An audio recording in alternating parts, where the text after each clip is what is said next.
ألا بذكر الله تطمئن القلوب.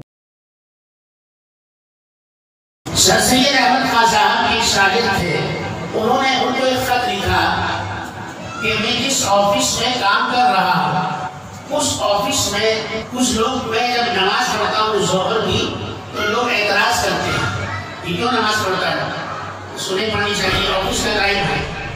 تو سر سید کو انہوں نے خط لکھا کہ میں کیا کروں.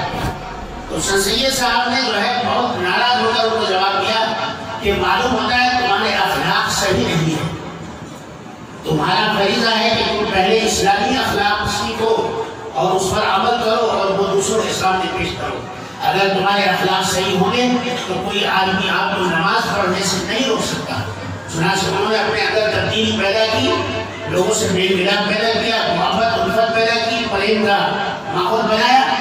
پھر لوگوں نے کوئی کہا یہ سب آپ نماز پڑھو نا، ٹائم ہو رہا ہے. جب ہم اپنے آپ کو مسلمان بنا کر پیش کریں گے صحیح معنوں میں تو ہم یقیناً ہم اپنے آپ کو بھی سیف رکھیں گے، سیف رکھنے کی کوشش کریں گے اور دوسرا بھی ہمارے روش پر چلے گا.